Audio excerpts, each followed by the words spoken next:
Hello, shalom bagi kita semua. Salam sejahtera bagi kita semua. Kembali lagi dengan saya, Ibu Rolita Borunadeak, SPDK, instansi SMA Negeri 1 Babalan di Kabupaten Langkat. Hari ini kita akan belajar dengan pembelajaran yang sangat menyenangkan. Oleh karena itu, siapkan diri kamu untuk dalam proses pembelajaran kita hari ini. Oke, materi pembelajaran kita pada saat ini itu tentang kedewasaan dalam segala aspek. Sebelum kita memulai proses pembelajaran hari ini dan membahas tentang tema kita tentang kedewasaan dalam segala aspek, ada baiknya kita bersatu di dalam doa. Mari kita berdoa. Tuhan Yesus, pada saat hari ini kami boleh bersyukur untuk kasih setia Tuhan yang menyertai kami, melindungi kami hingga hari ini kami boleh dipertemukan dalam proses pembelajaran pendidikan agama Kristen.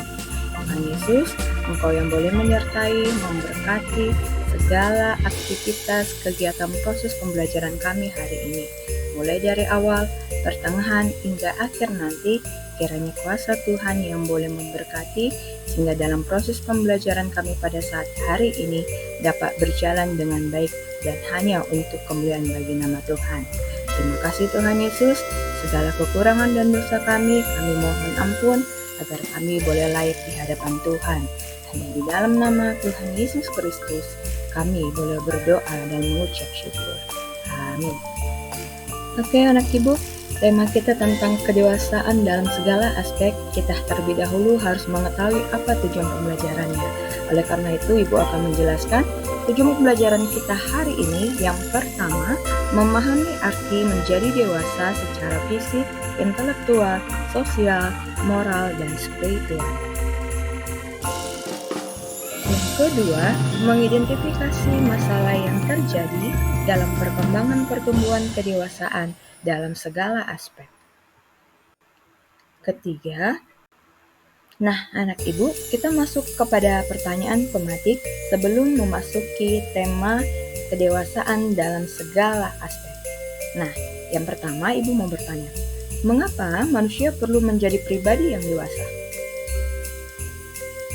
Ya, benar sekali. Manusia perlu menjadi pribadi yang dewasa agar manusia itu memiliki perkembangan dari segi pengetahuan yang akan menentukan kehidupannya yang akan datang dengan memilih mana yang baik dan yang tidak baik di dalam kehidupannya. Pertanyaan kedua, bagaimana sikap remaja Kristen yang menunjukkan kedewasaan secara spiritual? Ya, benar sekali.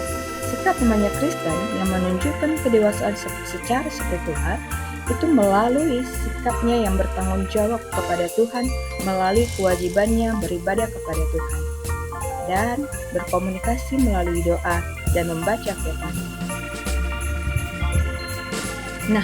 Kita akan membahas dewasa secara fisik.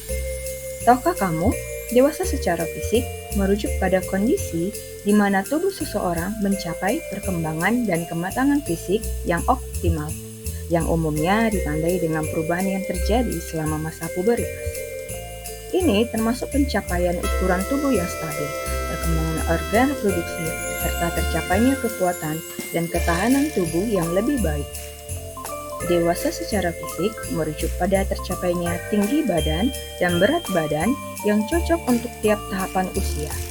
Ini dapat diperoleh bila kita makan dengan gizi yang cukup, tidak terlalu kurang atau tidak berlebihan. Dewasa secara kognitif. Dewasa secara kognitif merujuk pada memiliki kemampuan untuk membuat keputusan yang logis dan memahami apa yang terjadi di lingkungannya. Untuk itu, bekal pendidikan menjadi penting karena individu disiapkan untuk mengembangkan kemandirian, menjadi kritis dan kreatif. Dewasa secara emosional. Anak ibu, dewasa secara emosional merujuk pada kemampuan yang menyatakan emosi, baik positif maupun negatif, dengan alasan yang tepat, cara yang tepat, dalam situasi yang tepat, dan terhadap orang yang tepat. Ini dapat diperoleh bila sejak kecil seorang anak diberikan kesempatan menyatakan emosinya, tidak memendam-mendam sendiri apa yang ia rasakan. Apalagi bila perasaan itu negatif, seperti sedih, takut, atau khawatir. Nah, peran orang tua penting agar anak dapat merasakan bahwa ia dikasihi, dilindungi, dan dihargai, sehingga dapat tumbuh menjadi pribadi yang percaya diri. Dewasa secara sosial. Dewasa secara sosial merujuk pada kemampuan seseorang yang dapat berinteraksi dengan orang lain.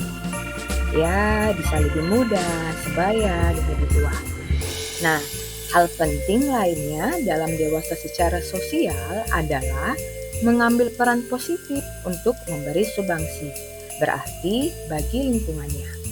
Tidak ada orang yang bisa hidup sendiri. Ia selalu membutuhkan keberadaan orang lain. Dewasa secara moral. Nah, dewasa secara moral mengacu pada perkembangan dan kematangan seseorang dalam hal nilai, etika, dan tanggung jawab terhadap diri sendiri maupun orang lain. Ini berkaitan dengan kemampuan untuk membuat keputusan yang bijak, bertindak dengan integritas, serta memahami dan menghormati norma-norma sosial dan nilai-nilai yang berlaku dalam masyarakat. Dewasa secara spiritual.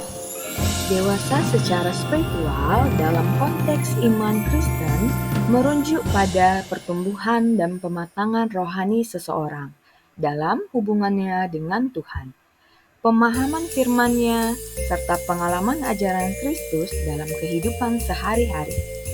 Ini berarti mengembangkan karakter Kristus dalam diri lebih mendalam dalam doa dan penyembahan, serta hidup menurut kehendak Tuhan dengan kesadaran yang lebih tinggi tentang iman dan tujuan hidup di dalam Kristus.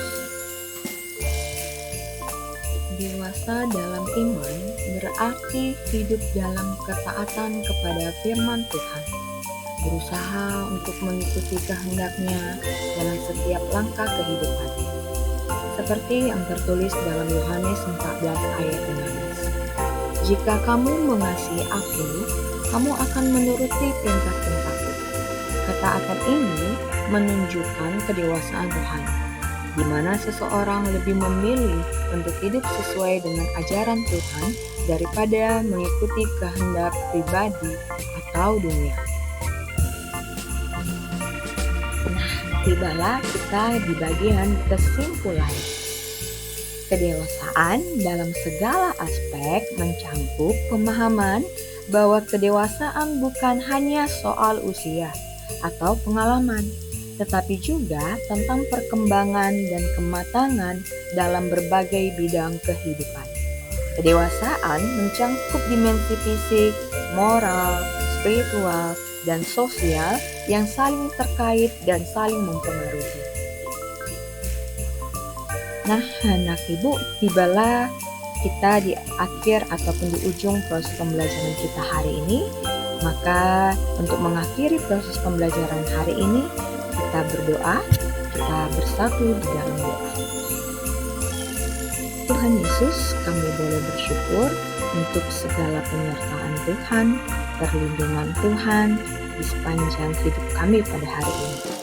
Kami boleh merasakan akan segala kasih Tuhan yang boleh membimbing kami dimulai awal pembelajaran hingga tiba pada akhir pembelajaran saat hari ini. Tuhan Yesus, kiranya apa yang boleh kami pelajari pada saat hari ini dapat menjadi bekal dalam kehidupan kami agar kami menjadi pribadi yang lebih dewasa, baik secara fisik, emosional, sosial, bahkan spiritual kami, iman kami terhadap Tuhan. Tuhan Yesus, untuk segala aktivitas kegiatan kami hari ini, kami boleh serahkan seluruhnya ke dalam tangan Tuhan. Hanya di dalam nama Tuhan Yesus kami boleh berdoa dan mengucap syukur. Amin. Oke anak ibu, sampai jumpa di minggu depan. Shalom, Tuhan Yesus memberkati.